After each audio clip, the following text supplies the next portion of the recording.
सत्य को खोजने वाले आप सभी साधकों को हमारा नमस्कार।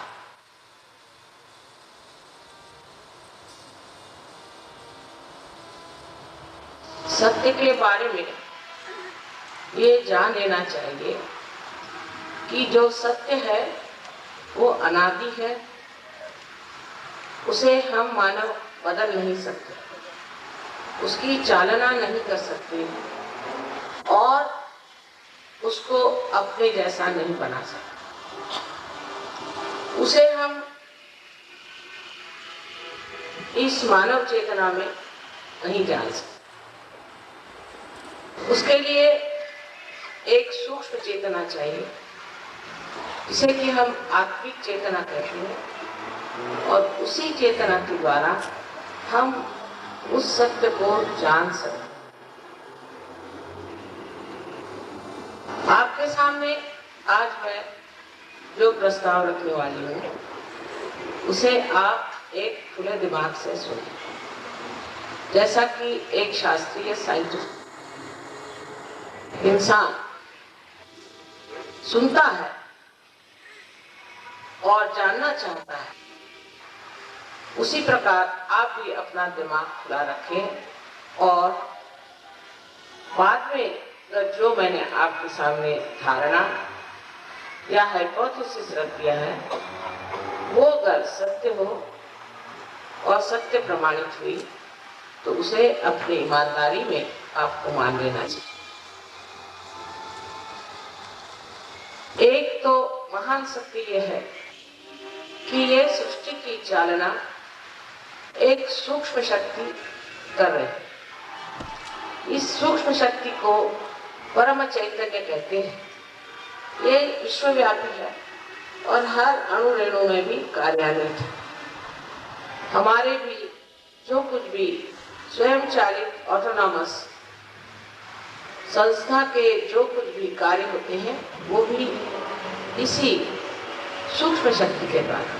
ये जो आज आपके सामने पेड़ खड़े हुए हैं, जो भी जीवित कार्य हो रहा है वो भी इसी सूक्ष्म शक्ति के द्वारा होता है। लेकिन हम अभी उस तल पे नहीं, उस स्थिति में नहीं है कि उस परम चैतन्य को अपने अंदर महसूस करें, उसे जानें।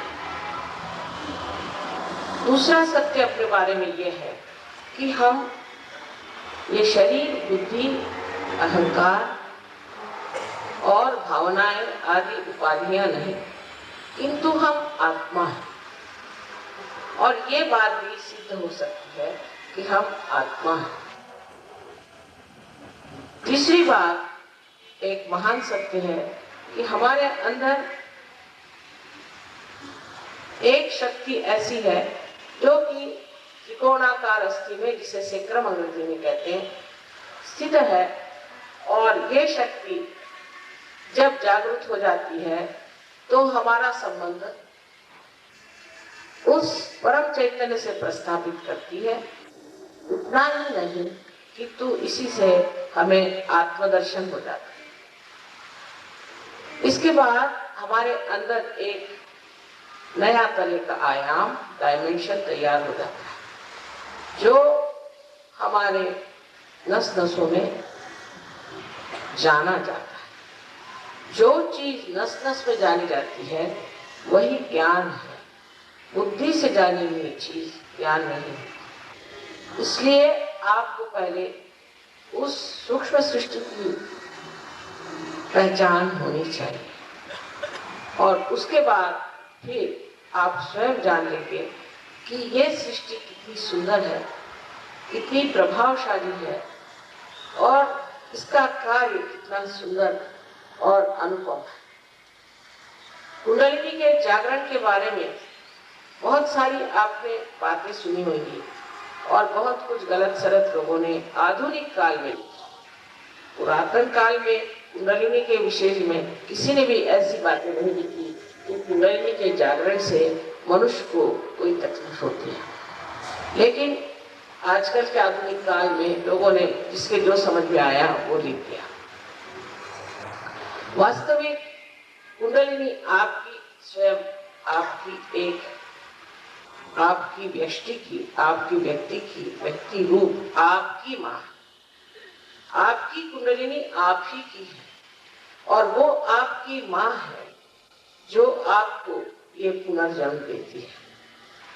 जिस तरह से कोई टेप रिकॉर्ड में सब कुछ हम लोग टेप कर सकते हैं, उसी तरह से इस कुंडलिनी ने आपके बारे में सब कुछ अपने अंदर जान लिया है। इसके अंदर सब निहित है, उसको पूरी जानकारी है। और क्योंकि ये 3.5 कुंडलों में बैठी हुई है, इसलिए इसे कुंडल कहते हैं, कुंडलिनी कहते हैं। ये कुंडलिनी एक शक्ति है जो शुद्ध इच्छा की शक्ति है। हमारी जो भी इच्छाएं होती हैं वो अशुद्ध है। इकोनॉमिक्स का एक बड़ा भारी सार है कि कोई सी भी इच्छा पूर्णतया पूर्ण हो जाने पर भी मनुष्य उससे संतुष्ट नहीं होता, क्योंकि सर्वसाधारण इच्छाएं तृप्त होती नहीं। जैसे आज एक हमने चाहा कि हम एक कैमरा खरीद लें, कल चाहेंगे कि एक हारमोनियम खरीद लें, परसों चाहेंगे कि हम एक घर बना लें और फिर उसके बाद मोटर खरीद लें। इस तरह से हमारी इच्छाएं एक से दूसरी, दूसरे से तीसरी होती जाएंगी और जिस चीज की हमने इच्छा की थी उसका आनंद ही नहीं आएगा। वो इच्छा एकदम से ही समझ लीजिए कि खत्म हो जाएगी और फिर एकदम दूसरी इच्छा है। इसलिए कुंडलिनी ये हमारे अंदर शुद्ध इच्छा की ही शक्ति है और ये शक्ति है। जब ये शक्ति ऊपर की ओर उठती है तो 6 चक्रों में गुजरती हुई 6ठे चक्र को, जो कि वास्तविक में 7वां चक्र है, क्योंकि पहले चक्र में तो कुंडलिनी जाती नहीं, क्योंकि ये चक्र कुंडलिनी से नीचे है। इसलिए 6 चक्रों से उठती हुई वो यहाँ पे ब्रह्मरंध्र को, जो कि हमारे बचपन में तालू के जैसा था, जैसे कि आपने स्निग्ध यहाँ पर हड्डी थी, उस जगह, जिसे कि अंग्रेजी में कॉन्टिनेंटल बोन एरिया कहते हैं, उसके थ्रू, उसके अंदर से ये इस तरह से बाहर निकल आती है कि जिसे हम कहते हैं कि ब्रह्मरंध्र का छेदन हो। तब ये सूक्ष्म चीज आपको उस चारों तरफ फैली हुई सूक्ष्म शक्ति से एकाकारिता देती है। जैसे कि समझ लीजिए कि ये आज हमारे सामने माइक है, लेकिन अगर इसको हमने मेंस के साथ नहीं जोड़ा तो ये बिल्कुल बेकार है। इसी प्रकार मनुष्य भी उस परम शक्ति को प्राप्त किए बगैर सत्य को नहीं जान सकता। वो केवल सत्य को नहीं जान सकता। कोई सोचता है ये सत्य है, कोई सोचता है वो सत्य है, कोई सोचता है तीसरी बात सत्य है। किंतु अगर सत्य है तो केवल एक स्वयं होना चाहिए, उसमें कोई भी मतभेद नहीं होना चाहिए। और अगर मतभेद है, इसका मतलब है वो सत्य नहीं है। वो सत्य के अनेक पहलू हैं जो अलग अलग ढंग से देखे जाते हैं। जैसे अंधे लोगों का किस्सा है, जो हाथी को देखने गए थे और उन्होंने अलग अलग अपनी धारणाएं बनाई। और इसीलिए कबीरदास ने कहा है, कैसे समझ आऊं सब जगह अंधा। मतलब ये है कि जब तक आपके अंदर आत्मा के दर्शन नहीं होते, जब तक आपके चित्त में आत्मा नहीं आते हैं, तब तक आपके अंदर आत्म प्रकाश नहीं आता और आप अंधेरे में ही टटोलते रहते हैं। इस वजह से ही हमारे सारे समाज में जो अनेक त्रुटियां हैं, अनेक संदेह हैं, अनेक भ्रांति हैं, वो इस वजह से है कि ये सारी जो कुछ भी समाज की धारणाएं बनाई है, ये मनुष्य ने बनाई है। जो अनेक अवतरण अपने देश में हुए, बड़े बड़े यहाँ पर ऋषि मुनि हो गए, इतना ही नहीं, यहाँ पर जो बड़े वली लोग हो गए, जिन्हें कहते हैं कि सूफी लोग हो गए। इसके अलावा आप जानते हैं कि कीर्तनकार आदि बहुत ऊंचे किस्म के यहाँ पर लोग इस देश में हुए, लेकिन उनकी बात किसी ने समझी नहीं। उसकी वजह यह थी कि वो लोग एक स्तर पे बात करते थे और बाकी के लोग दूसरे ही स्तर पे थे, वो उनकी बात समझ नहीं पाते। इसलिए आवश्यक हमारे लिए है कि हम उस स्थिति को प्राप्त करें जहां हम इन लोगों को समझ सकें और इन लोगों के जैसे बने। इन लोगों के लिए जैसे बनने का मतलब यह है कि धर्म की धारणा हमारे अंदर होती है। किसी भी संत साधुओं को ये नहीं बताना पड़ता था कि ये मत करो वो मत करो, लेकिन आप किसी भी धर्म में विश्वास करें, नितांत विश्वास करें और माने कि यही धर्म सबसे अच्छा है, ऐसा ही सोच ले और दूसरों से झगड़े इस बात को लेकर। किंतु क्या आप ये कह सकते हैं कि जो एक धर्म को पालन करता है वो कोई भी पाप नहीं कर सकता? क्या उस पाप से वो वंचित है? कोई गलती नहीं करे, ऐसा आप कह नहीं सकते। इसकी वजह यह है कि धर्म की भावना जो है वो सिर्फ आपके दिमागी जमाखर्च है, उसका आपके अंदर प्रवेश नहीं हुआ, वो आपके अंदर उसकी धारणा नहीं है। और जो सत्य के जानने वाले हैं उन्हें जान लेना चाहिए कि हमारे हित के लिए यही है कि हम धर्म की धारणा अपने अंदर करें। किंतु ये करते वक्त एक सहज सरल तरीके से ही कुंडलिनी उठती है, क्योंकि ये एक जीवंत प्रक्रिया है। कोई सी भी जीवंत प्रक्रिया सहज होती है।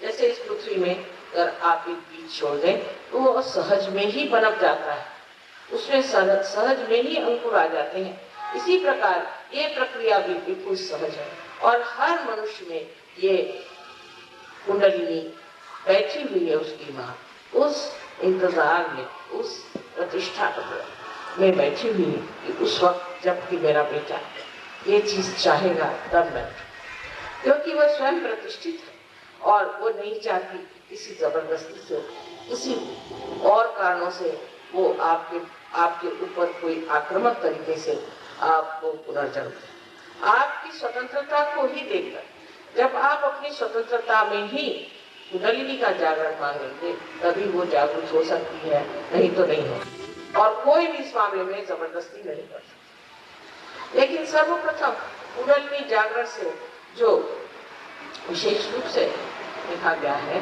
कि आपकी शारीरिक स्थिति ठीक हो जाए। इसका कारण यह है कि आपके जो चक्र है, ये जो सूक्ष्म चक्र है, ये आपकी रीढ़ की हड्डी में भी है, आपके मस्तिष्क में भी है, ये पूरे प्लावित हो जाते। इन्हीं चक्रों के शक्ति के द्वारा हम जीवित हैं और उसी से हमारा सारा व्यवहार चल रहा है। किंतु जब हम इस शक्ति को अनायास बहुत ज्यादा इस्तेमाल करते हैं तब ये चक्र क्षीण हो जाते हैं, इनकी शक्तियां भी क्षीण हो जाती हैं।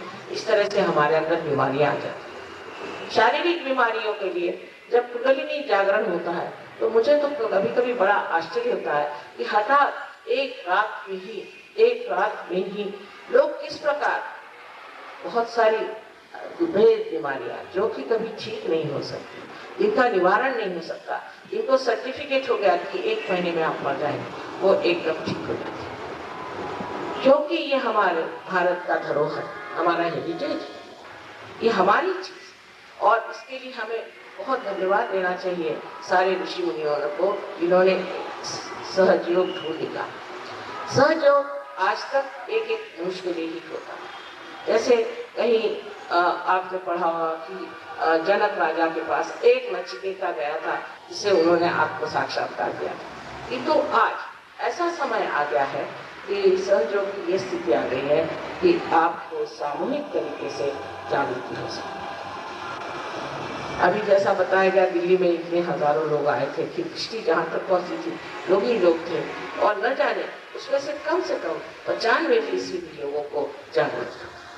अब उसमें से कितने लोग जमते हैं यह दूसरी बात, लेकिन जागृति हो इसमें कोई शक नहीं। और इस तरह की जागृति होने से शारीरिक, मानसिक, भौतिक और संसारिक की हर तरह की व्यथाएं दूर हो जाती। इतना ही नहीं, लक्ष्मी का भी आप पर बहुत सारा आशीर्वाद आता है।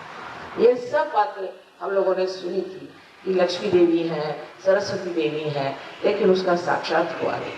इसलिए हम लोगों का विश्वास ही उठ गया था, सोचते थे ये सब कैसे हो सकता है, ये सब सही बात नहीं है, कुछ झूठ नहीं। उसको सिद्ध करने का समय आ गया है। परमात्मा है कि नहीं, इसे भी सिद्ध करने का आज समय आ गया। आपको सुनकर खुशी होगी कि सहयोग से अभी इस वक्त हम जब ऑस्ट्रेलिया गए थे तो पर्थ में 2 एड्स के तक बीमार ठीक हो। 2 डॉक्टरों को दिल्ली में एमडी की पदवी मिली है सहयोग। उन्होंने 2 विषयों में ही किया था, पर इससे अनेक विषयों में हम देख सकते हैं इससे कार्य हो सकता। अपना देश इतना गरीब है, अपने देश में इतनी व्यथाएं हैं, इन लोगों के पास पैसा नहीं कि वो अपनी बीमारियां ठीक करें, डॉक्टरों के बिल भरें।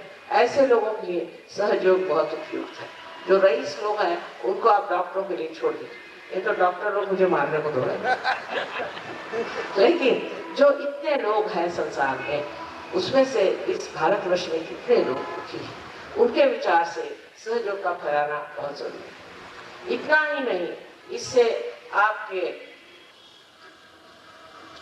खेती, एग्रीकल्चर पे, आपके पशुपालन में, सब पे बहुत असर आता है। और एकदम से देखा गया है, जितना उसमें लोगों ने प्रयोग किया है, एक्सपेरिमेंट किया है, कि ये सब चीजें द्विगुणित ही नहीं होती, कभी कभी 10 गुना चीजें इस तरह से देखी गई कि गेहूं बनाया गया तो गेहूं 10 गुना, चावल 10 गुना, इस तरह से आपकी खेती और आपके यहाँ के पशु भी ठीक हो सकते हैं। इसी प्रकार अनेक क्षेत्रों में इसका कार्य हो सकता है। सबसे तो बड़ी चीज यह है कि सहयोग से आपके अंदर शांति प्रस्थापित होती है। लोग बहुत शांति की बात करते हैं, शांति के बड़े बड़े प्रतिष्ठान बने हुए हैं, लेकिन मैं देखती हूँ जिन लोगों की शांति का नोबेल प्राइज भी मिला, इतने गर्व मिजाज, इतनी उनकी स्वभाव में अशांति होती है, लेकिन उनको नोबेल प्राइज मिल जाता है। न जाने क्यों? जिनके अंदर ही शांति नहीं, वो बाहर किस तरह से शांति प्रस्थापित करें। इसलिए अंदर की शांति प्रस्थापित होती है। दूसरा, आपके अंदर साक्षी स्वरूपत्व आ जाता है। जैसे आप हर एक चीज को देखते ही रहते हैं, उसके बारे में सोचते नहीं, मतलब आपके अंदर निर्विचार समाधि स्थापित हो जाती है, जो कि आप जानते होंगे हठ योग में पातंजल ने बताई हुई है। और उसके बाद आपके अंदर निर्विकल्प समाधि, समाधि माने अवेयरनेस, चेतना आपके अंदर आ जाएगी। उसके बाद एक जो बहुत बड़ी बात इसमें देखी जाती है कि आपके नस नस में एक नया आयाम, इसे सामूहिक चेतना कहते हैं, वो जागृत हो जाती है, जिसके अनुसंधान से आप जान सकते हैं कि दूसरे आदमी को कौन सी शिकायत है, दूसरों को कौन सी शिकायत है, और आपको कौन सी शिकायत है, आप में कौन सी तकलीफ है, दूसरों में कौन सी तकलीफ है, दूसरों में कौन सी त्रुटियां हैं और आप में कौन सी त्रुटियां हैं, और उसको ठीक करने का अगर आप सीखें, उसका तरीका, उसकी क्रिया आप अगर सीख लें, तो आप दूसरों की भी मदद कर सकते हैं और अपनी भी मदद कर सकते हैं। इसके लिए आप पैसा आदि कुछ नहीं दे सकते। सबसे पहले तो ये जान लेना चाहिए कि कोई भी आदमी, कोई भी इंसान भगवान के नाम पर पैसा लेता है तो वो आपका गुरु हो नहीं सकता, वो आपका नौकर। किसी को भी इस तरह से पैसे देना बहुत गलत है। परमात्मा को तो पैसा समझता ही नहीं, उनको क्या बैंक समझता है क्या? वो पैसा क्यों लेते?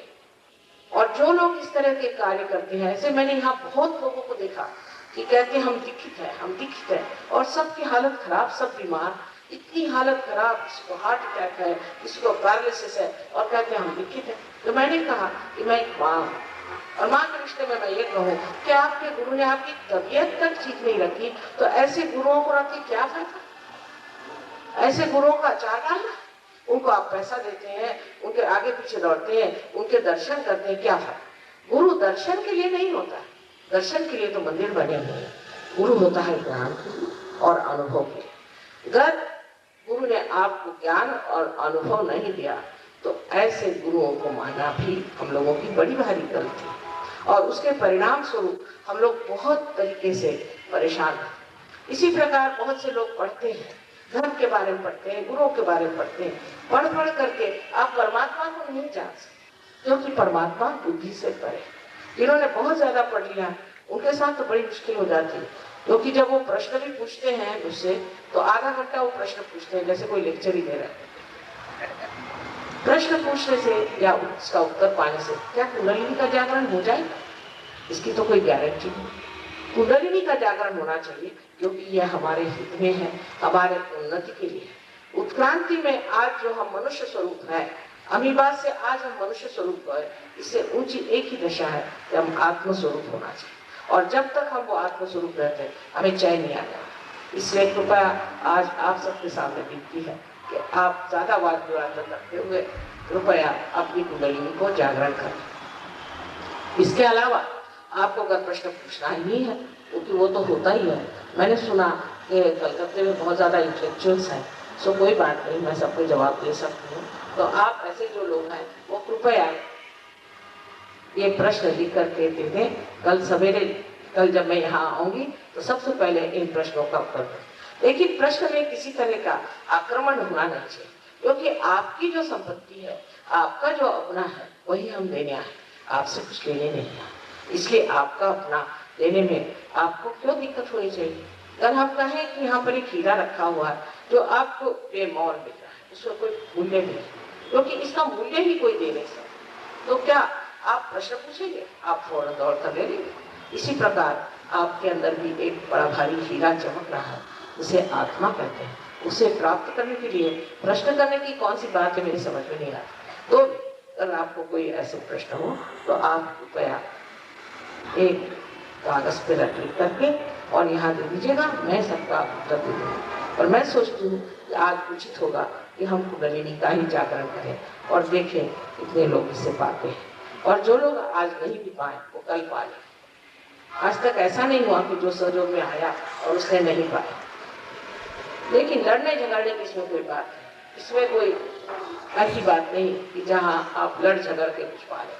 न तो इसमें तर्क वितर्क से हो, ये आपके अंदर बसी हुई शक्ति है जो जागरूक हो रही। इसलिए नम्रतापूर्वक इसे स्वीकार करें और प्राप्त करें अपनी शक्ति को, अपने स्वरूप को, जो अत्यंत गौरवान्वित, बहुत ऊंचा, दिव्य, ऐसा आपने अपने को अभी जाना नहीं, अपने को समझा नहीं, अभी तक आप मानते ही नहीं।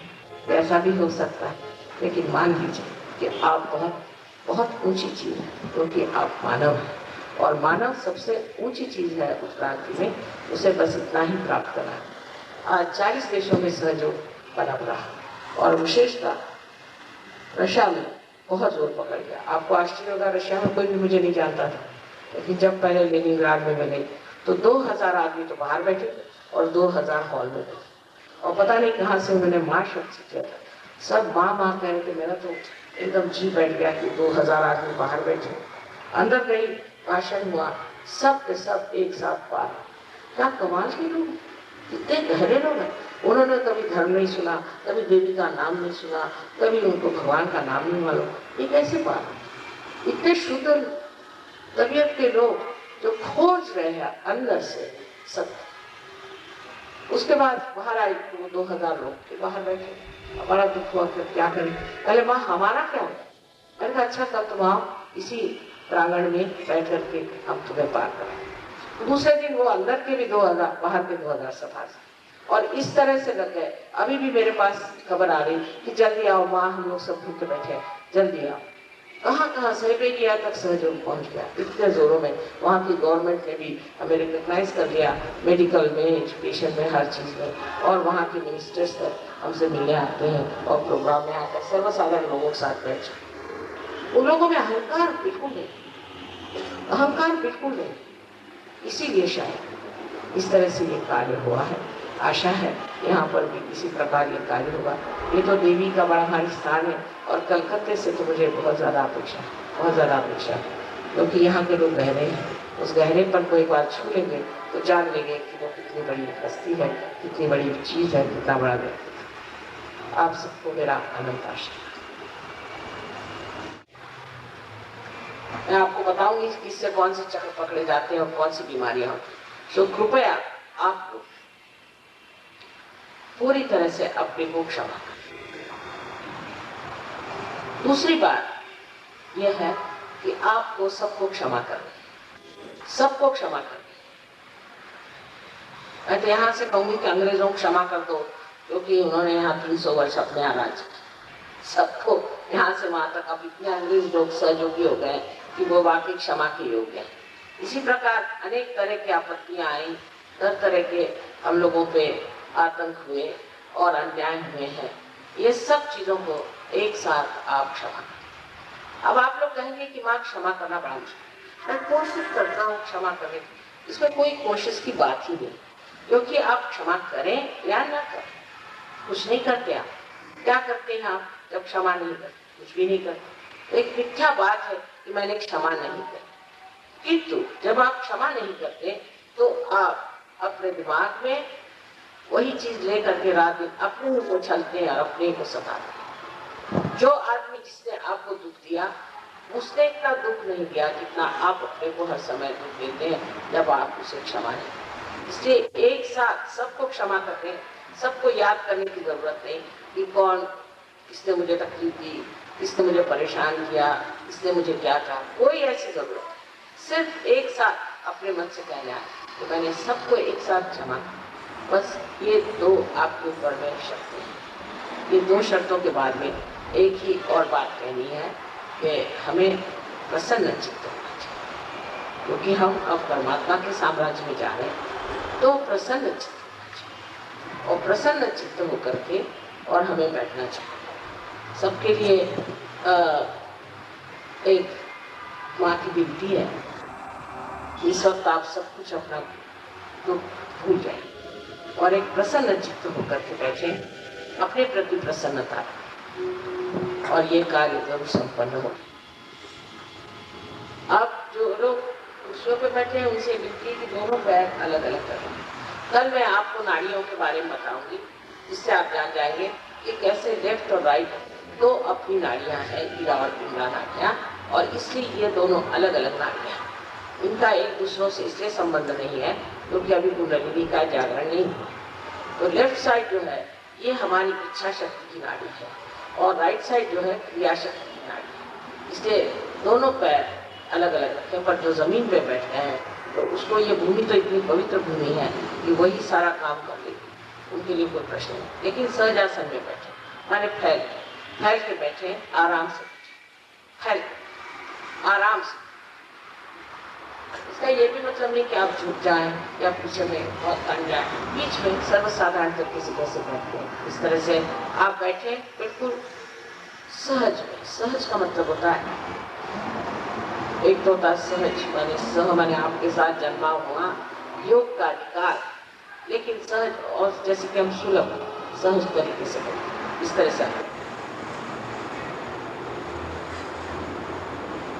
सबसे पहले आपको ये दिखा देंगे कि कौन से चक्र को हम किस तरह से छुएंगे और खुद ही अपने चक्रों को हम कैसे प्लावित करेंगे। और जो लोग पैर में जूते पहन के बैठे वो कृपया जूते उतार कर एक तरफ रखें, जूते एक तरफ रखें, और दोनों पैर जमीन पर अलग अलग रखें जो लोग कुर्सियों पर बैठे। अब लेफ्ट हैंड आप मेरी ओर, इसका मतलब ये है प्रतीक रूप से, लेफ्ट हैंड का मतलब ये है आप आगे,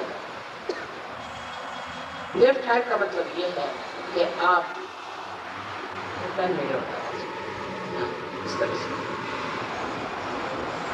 ये आप इच्छा कर रहे हैं कि आपको आत्म साक्षात्कार प्राप्त हो, ये प्रतीक है। इसलिए सब लोग लेफ्ट हैंड मेरी ओर, सब लोग कृपया सब लोग ये कार्य करें, बहुत फायदे की चीज है और बहुत आनंद की चीज है। इसलिए कृपया सब लोग लेफ्ट हैंड मेरे ओर। अब राइट हैंड से हम अपने चक्रों को प्लावित करेंगे। तो पहले राइट हैंड हम हृदय पे रखें कि हृदय में हमारा आत्मा का वास है, किंतु आत्मा का जो पीठ है वो यहाँ पर ब्रह्मरंध्र में, इसे कि हम तालु कहते हैं, वहां पर। अब हमारा हाथ हम पहले हृदय पे, अब हम अपना हाथ पेट के ऊपरी हिस्से में लेफ्ट हैंड साइड में रखें। सारा काम हम लेफ्ट हैंड साइड में करें, पेट के ऊपरी हिस्से में हम रखें, पेट के ऊपरी हिस्से में। अब ये जो चक्र है ये गुरु तत्व का चक्र, जो महान गुरु सदगुरु संसार में हो गए, उन्होंने ये हमारे लिए चक्र बनाया हुआ है। जिस वक्त ये चक्र जागृत हो जाता है तो हम स्वयं अपने ही गुरु हो जाते हैं, इसलिए गुरु तत्व का चक्र। अब अपना हाथ पेट के निचले हिस्से में लेफ्ट हैंड साइड में रखें और जोर से दबाएं। ये चक्र शुद्ध विद्या का है। शुद्ध विद्या का मतलब ये है कि जिससे हम परमात्मा का जो कुछ नियम है उसे अपने हाथ में जानते हैं। जैसे कि हाथ में जैसे चैतन्य लहरियां आ जाती हैं और आपके अंदर से चैतन्य बहना शुरू हो जाता है, तो आप उंगलियों पर जान सकते हैं कि कौन सा चक्र पकड़ा हुआ है। ये 5 उंगलियां 6 और 7, इस तरह से 7 चक्रों को आप समझ सकते हैं। और शुद्ध विद्या का मतलब ये है कि जिसमें आपके नस नस में इसकी अनुभूति आ जाती है। ये शुद्ध विद्या है। ये दिमाग से जानी हुई, बुद्धि से जानी हुई विद्या नहीं, किंतु हमारे नस नस में छाई हुई विद्या है जो प्रगल्भ हो जाती है, इसका मैनिफेस्टेशन हो जाता है। अब इसी राइट हैंड को ऊपर की ओर उठाएं, लेफ्ट हैंड साइड, फिर से, और इस राइट हैंड को फिर आप हृदय पे रखें। अब इस right hand side, right hand आप उठा करके अपना कंधा और गर्दन इसके बीच में रखें और गर्दन को राइट साइड में मोड़ दें। आप सामने हो गए, गर्दन को राइट साइड में मोड़ें पूरी तरह से। ये चक्र तब पकड़ता है जब हम अपने को दोषी समझते हैं और अपने को सोचते हैं कि हम न्यून हैं, तब पकड़ता है। इसलिए जान लीजिए कि बहुत ही खतरनाक चक्र है। इससे स्पॉन्डिलाइटिस की बीमारी हो सकती है, इससे अंजाइना की बीमारी हो सकती है, अनेक बीमारियां हो सकती हैं। अब इस हाथ को आप उठा करके और अपने कपाल पर, बहुत से लोग माथा भी कहते हैं, रखें और दोनों तरफ से उसे दबाएं। अब गर्दन को नीचे लें और पूरी तरह से इसे जोर से दबाएं, दोनों साइड। यह आज्ञा का चक्र है, ये सबको क्षमा करने का चक्र है। अब इस हाथ को अपने सर के दूसरे हिस्से में लेना और यह आज्ञा का दूसरी पंक्ति है, इसमें आप अपना सर ऊपर की ओर उठाएं, उन्नत करें और बगैर अपनी गलतियां गिने बगैर और किसने हमें सताया ये जाने बगैर और सोचे बगैर आप एक साथ इतना ही कहें कि हे परम चैतन्य, हमसे कोई अगर गलती हो गई हो तो तुम हमें क्षमा कर दो, लेकिन इसमें आप कोई दोष अपने ऊपर न लें। अब इस हाथ को आप इस तरह से पूरा ताने के बाद हथेली के बराबर बीचों बीच जो जगह है, ये सहस्त्रार की जगह है, इसे आप अपने तालू पर, जो कि एक स्नेक सी अभी थी बचपन में, उसको रख करके सर को नीचे झुका लें, उंगलियों को पूरी तरह से बाहर की ओर खींच, इससे दबाव अच्छे से पड़े। और अब आप इस अपने सर की चमड़ी को, जिसे स्कैल्प कहते हैं, हाथ को नहीं, धीरे धीरे घड़ी के कांटे जैसे 7 बार घुमाएं, क्योंकि अपने लिपिक एरिया में सर में 7 चक्रों के पीठ है, इसलिए इसे आप 7 मरतबा घुमाएं। गर्दन झुका लें, आसान है।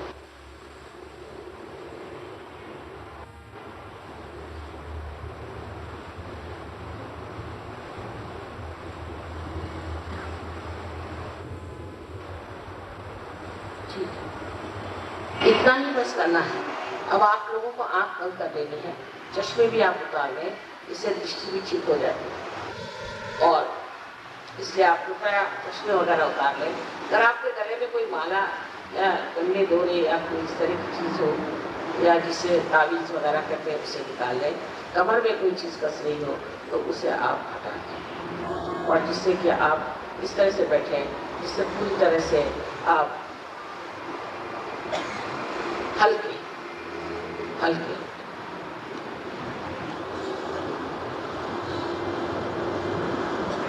अब कृपया सब लोग आंख बंद कर लें, लेकिन जब तक मैं न कहूँ आप आंख न खोलें।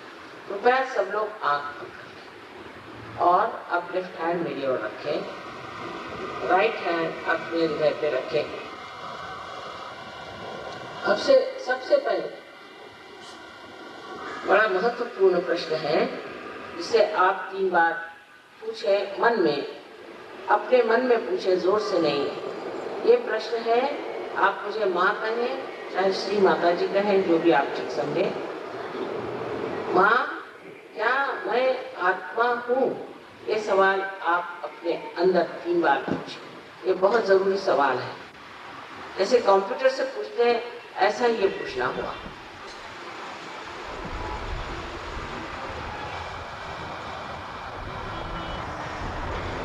अगर आप आत्मा है तो आप अपने गुरु भी हैं, क्योंकि आत्मा के प्रकाश में आप जानते हैं क्या सही है और क्या गलत है। अब अपना राइट हैंड आप पेट के ऊपरी हिस्से में लेफ्ट साइड में रखें और वहां दबाएं। यहाँ पर एक प्रश्न आप 3 बार मन में फिर से मुझे करें। माँ, क्या मैं स्वयं का गुरु हूँ? माँ, क्या मैं अपना ही गुरु हूँ? ये प्रश्न आप 3 बार अपने मन में पूछिए।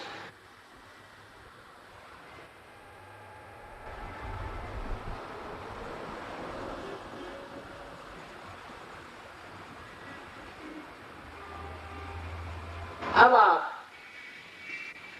ये जान लीजिए कि आपके ऊपर मैं जबरदस्ती शुद्ध विद्या ला नहीं सकती। इसे आपको अपने स्वतंत्रता में और गौरव में ही मांगना होगा। अब आप अपना राइट हैंड पेट के निचले हिस्से में दबाकर रखें, लेफ्ट हैंड साइड पर। ये शुद्ध विद्या का चक्र है, जिसकी 6 पंखुड़ियां हैं। यहाँ पर 6 बार आप कहिए, श्री माता जी, मुझे आप कृपया शुद्ध विद्या दीजिए। ऐसा आप 6 बार कहिए, श्री माता जी, आप कृपया मुझे शुद्ध विद्या दीजिए।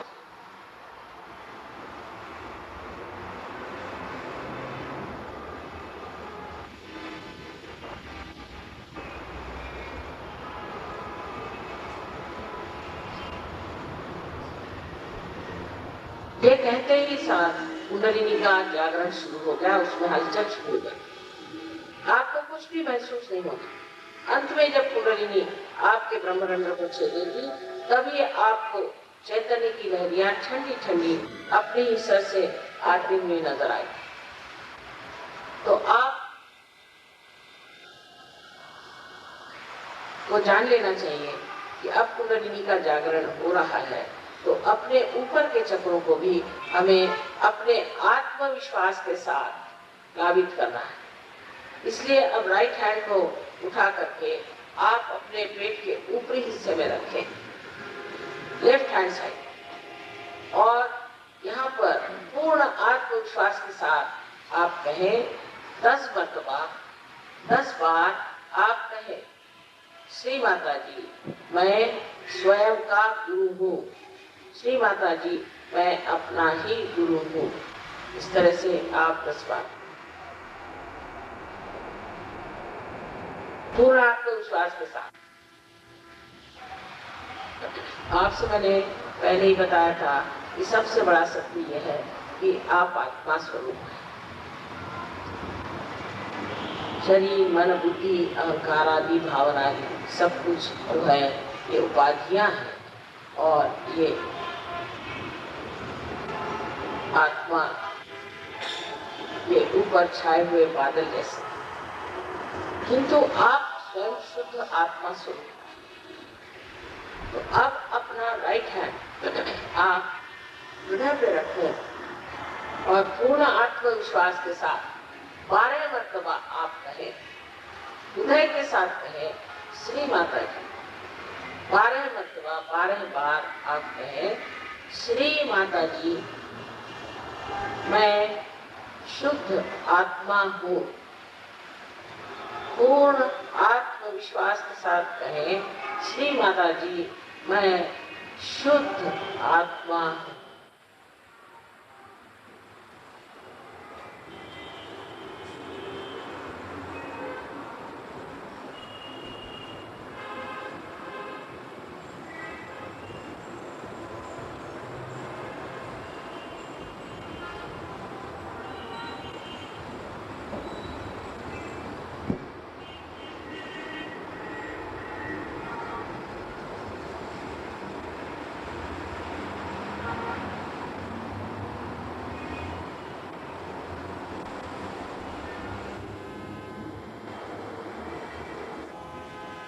मैंने आपसे पहले ही कहा था वो आप अपने को क्षमा करें। ये परम चैतन्य ज्ञान और प्रेम का सागर है। ये आनंद और आशीर्वाद का सागर है, किंतु सबसे अधिक एक क्षमा का सागर है। और इसकी क्षमा शक्ति इतनी जोरदार है कि आप कोई भी भूल करें, गलती करें, वो इसे अपने में समा सकता है। इसलिए आप कृपया कम से कम अपना न्याय न करते हुए अपने को क्षमा करें।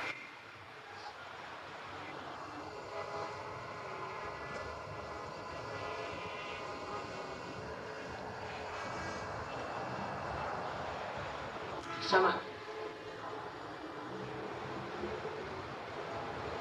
और अपना हाथ अब कंधा और गर्दन के बीच में जो कोण है उस पर रखें, जहां तक पीछे तक जा सकता हो, और अपनी गर्दन को राइट में मोड़। ये चक्र जो है ये अपने को क्षमा करने का है। इसलिए आप 16 मरतबा कहें कि माँ मैंने कोई दोष नहीं किया, माँ मैं पापी नहीं हूँ, मैं दोषी नहीं हूँ। इस तरह से आप 16 मरतबा कहें, श्री माता जी मैं दोषी नहीं हूँ। 16 मरतबा आप कहें, गर्दन को मोड़ दें और पूर्ण आत्मविश्वास के साथ कहें।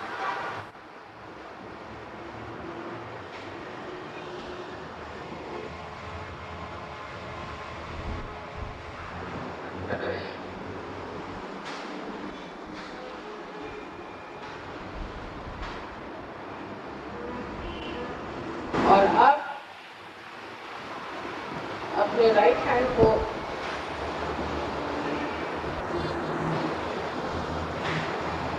हाथ को अपने माथे पर, अपने कपाल पे रखना होगा और गर्दन को झुका लेना, दोनों तरफ से रख।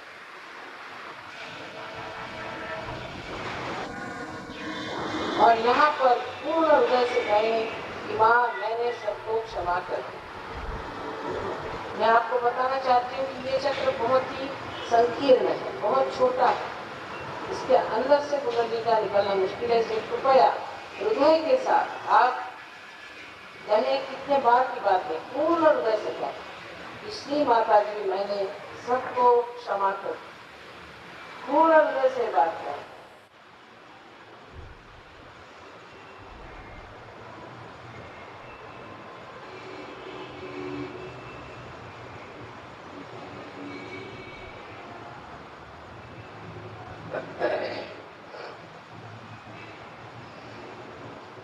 अब इस राइट हैंड को आप सर के पीछे के हिस्से में रखें और उस पे सर उन्नत करके सर को झेल लीजिए, पूरी तरह से उन्नत करें। यहाँ पर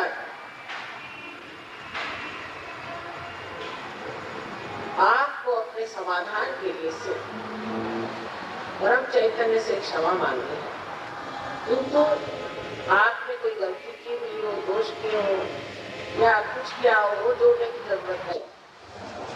सिर्फ हृदय से इसलिए कहें कि हे परम चैतन्य, हमने अगर कोई गलती की हो तो क्षमा करें।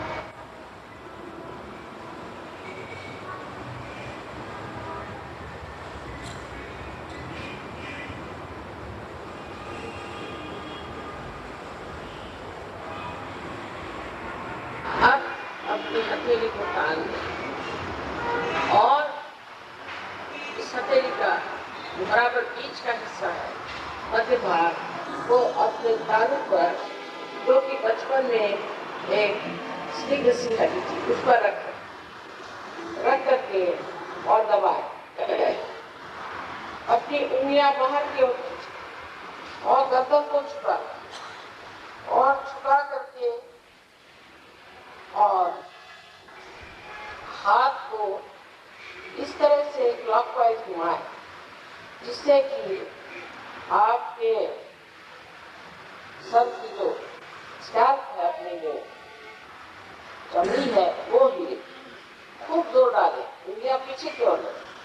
और एक बार यहाँ कहनी है कि मैं आप पर कोई जबरदस्ती तो नहीं कर सकती, आपका मैं पूरी तरह से मान रखती हूँ आपकी स्वतंत्रता का, इसलिए आपको अपनी स्वतंत्रता भी कहना होगा। इसलिए माता जी मुझे आप आत्म साक्षात्कार दीजिए। तो हाथ घुमाते वक्त 7 मतलब आप कहें, इसलिए माता जी मुझे आप आत्म साक्षात्कार दीजिए। उंगलियां बाहर की तरफ खींचे, उसके बगैर दबाव नहीं पड़ेगा। उंगलियां जरूर बहुत महत्वपूर्ण है, उंगलियां बाहर की तरफ खींचे और हथेली पूरी सर में रखें, तब दबाइए, तब होगा पूरी तरह से।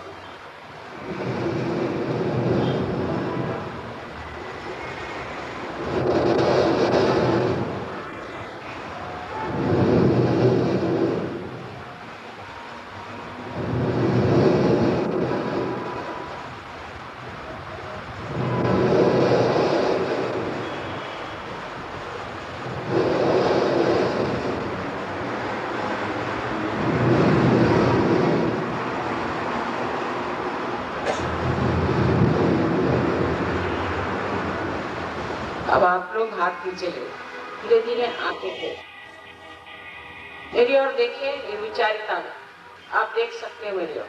दोनों हाथ इस तरह से करें, आप शंका नहीं करने, बिल्कुल शंका करने की जरूरत है। अब देखिए आप कि अपना राइट हैंड मेरे ओर करें और लेफ्ट हैंड सर को झुका के और इसके ऊपर पकड़े, यहाँ नहीं, ऊपर इस तरह से।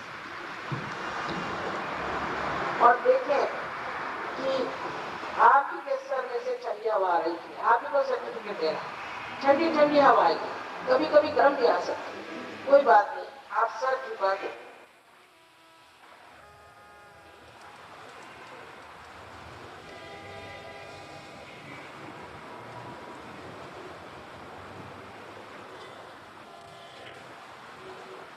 अब लेफ्ट हैंड मेरी ओर और सर झुका के पूरी तरह से देखिए ये आपके राइट हैंड में आ रही है ठंडी हवा। लेफ्ट हैंड मेरी ओर, राइट हैंड से देखिए, किसी किसी के बहुत दूर तक आती है ठंडी हवा है। अब राइट हैंड मेरी ओर और अब फिर लेफ्ट हैंड से देखिए, सर झुका के अच्छे से देखिए क्या आ रही है। अब दोनों हाथ ऊपर की ओर करके आकाश की ओर गर्दन पीछे मोड़ दें और एक सवाल पूछे कि श्री माता जी क्या ये परम चैतन्य है? श्री माता जी क्या नहीं परमात्मा की प्रेम की शक्ति है? पूछिए, इसमें से कोई सा भी सवाल 3 मरतबा पूछा, 3 मरतबा पूछे। अब हाथ पीछे